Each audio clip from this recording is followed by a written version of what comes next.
네, Q&A 시작하는 1부에 이어서 2부, 이제 세 번째 역사, 한국 역사 이야기입니다. 자, 이수진 장군님께서 전사를 하시고 10년 뒤에 강해군이 왕이 됩니다. 15대 왕. 자, 그러면은 15대 왕이 되었던 15번째 왕이라는 것인데, 그로부터 10년이 지나고 5년이 지나서, 그러니까 15년 후, 이제 인조가 16대 왕이 됩니다. 그러니까 거의 중임제식으로 이런 식으로 계속 이어가다가 15년간 왕을 하다가 인조가 16대 왕이 되는데, 인조가 왕이 되자마자 이제 호란, 정묘호란이 이제 4년 뒤 정묘호란, 9년 뒤 병자호란. 그러니까 지금 정묘 때는 3만 명, 병자 때는 10만 명, 5, 6일 만에 이제 한양을 접수하게 됩니다. 청나라가. 그러니까 이 여진족에서 후금됐다가 청나라가 됐는데, 왜 강해군 때는 전혀 그런 것이 없다가 이렇게 청나라에서 어, 한양을 접수하게 된 이유, 힘자랑을 한 이유는, 그 정묘년 때는 그 인조가 강화도로 잽싸게 도망을 가요. 그러니까 청나라는 배가 없으면 강화도로 넘어올 수 없다. 그 약점을 이용해서. 근데 병자년 때는 청나라가 인조가 강화도 갈 거 다 알거든요. 그 길목을 다 알거든요. 그러니까 인조가 강화도 가려고 이제 도망가다가 길목이 막혀가지고 남한산성에서 포위돼요. 거기가 서울 송파구 삼전나루 309 고두입니다. 고두래. 그러니까 이게 309 고두래는 뭐냐면 청나라 왕이 친히 내려왔어요. 중국에서 내려와서 태종한테 3번 절하게 합니다. 그래서 인조가, 그러니까 강해군은 그렇게 절한 적이 없거든요. 근데 인조는 그렇게 청나라에 배척하다가 결국 청나라 태종한테 3번 절을 하고 9번이나 머리를 조아리는 예를 갖추게 됩니다. 너가 청나라 안 오니까 내가 친히 조선에 내려왔다. 한양까지 와서 절을 받아요. 그래서 그게 서울 송파구 삼전나루 309 고두래. 소현세자 부부랑 복림대군 부부를 인질로 데려갑니다. 왜냐면 인조가 또 배신을 할 수가 있거든요. 그래서 인질로 데려가요.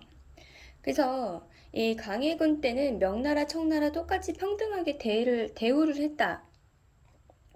예우를 갖췄는데 인조는 존명배청, 명나라만 우러러보고 친명배금, 청나라는 우습게 보는.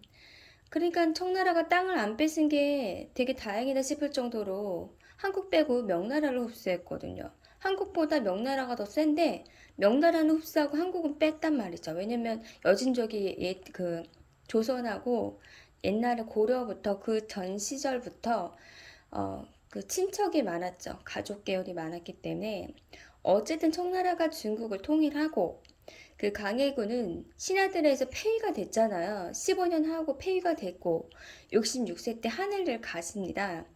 전주 이씨고 이름이 이혼, 혼이에요. 혼. 그 성이 이름이 혼. 이혼이 친했던 신하, 제가 전번에 얘기했죠. 대마도 정벌을 건의했던 이덕형이란 사람이 있어요. 근데 이 이덕형이 그 이준석 조상이긴 합니다. 이덕형은 우의정, 자의정을 다 합니다. 근데 영의정까지 해요. 우의정, 자의정, 영의정을 다 하고 그 강해군하고 이제 친했는데 이덕형이 1608년에 강해군이 즉위를 하고 영의정을 원래 한 번 했는데 또 하게 되죠. 근데 이제 억울한 일로 사형에 처했는데 강해군이 사형만은 면하게끔 강해군도 이제 물러나는 판에 지켜줄 수가 없는 거죠. 그저 관직에서만 물러나게 적당히 수습을 해서 이덕형 목숨은 건졌다라는 것입니다. 자, 그러면은 광해군 그 10년 전에 이순신 장군께서 1598년에 전사를 하신 것으로 되어 있었는데 그 외란 당시 일본군과의 첫 해전이 있습니다. 옥포해전이 있어요. 옥포해전. 몸이 무겁게 굼뜨게 느리게 행동하라는 말이 아니다라는 것입니다. 그래서 물령망동 정중 여산을 말을 남기셨고 이 노군이 이제 해군이죠. 해군 중에 노젓는 사람 중에 있었어요. 노젓는 것만 하는 사람을 노군이라고 합니다. 근데 이제 해군 중에 그 노군이시던 분이 안현복 장군님이시거든요. 근데 일본어를 좀 잘하셨어요, 안현복 장군님. 왜냐면은 일본 사람이 계속 건너왔었기 때문에 그 노락질 하러 왔었기 때문에 또 일본어를 또 어떻게 또 조선에서 습득을 하셔가지고 그 노군으로서 역할도 하셨던 안현복님을 얘기를 하자면 그 1696년에 일본이 그 울릉도 독도를 이제 조선 영토인 거 우리 안다 인정을 했었던 때가 있었었는데 그 그거를 인정을 받기까지 큰 역할을 해주신 분이 그 일본에 가서 직접 항의를 해주신 분이 바로 이 안현복 장군님이죠. 그 조선 숙종 때 부산 동래 해군이셨다, 수군이셨다라는 거예요. 그러니까 숙종 시절에 부산 동래 해군 출신 어부신데 해군도 하시면서 또 어부도 하시면서 그래서 1693년도 울릉도에서 어획을 하시던 중에 피싱을 하시던 중에 그 불법으로 침입해서 이제 훔쳐가는 노략질하는 일본 어부들이 절도범들을 발견하시고 쫓아내시다가 일본까지 가셔요. 싸움을 워낙 잘하시다 보니까 싸움을 못하면 그냥 일본 그 땅 밟기도 전에 이제 끝나는데 싸움을 워낙 잘하시다 보니까 오키섬, 도토리번 왜냐면 그 노군이요 노를 젓는 그 힘이 보통이 아니어야 되기 때문에 그 노군을 하려면 그 근육질의 그 몸이 될 수밖에 없는 거죠. 그래서 오키섬, 도토리번, 나가사키, 대마도 거쳐서 다 항해를 다 일일이 하시고 조선으로도 무사히 귀국을 하십니다. 근데 이 도토리번 사람과 좀 달리 이제 대마도 사람들은 약간 그 달랐다는 거죠. 부산 동네 일본 외관 쪽에 가가지고 감금을 한 거예요. 그래서 못 살게 굴었다. 안용복 장군님을 적반하장이다. 뻔뻔하게 좀 부끄러움도 모르고 근데 이제 일본의 그 죽도, 그러니까 독도에서 물고기를 못 잡게 해달라고 오히려 요청까지 합니다. 독도는 한국 땅인데 일본에서 한국인 못 오게 해달라고 저 안윤복 장군님이 와서 우리가 힘들다는 식으로 항의를 합니다.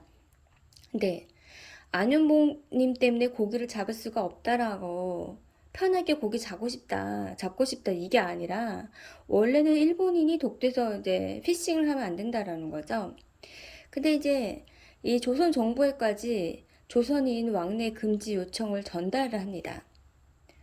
어, 이 대나무가 예전에 많았기 때문에 죽도라고 불렀지만 죽도가 아니라 그 울릉도는 우리 영토니까 함부로 들락거리지 마라. 그러면서 답변을 줍니다.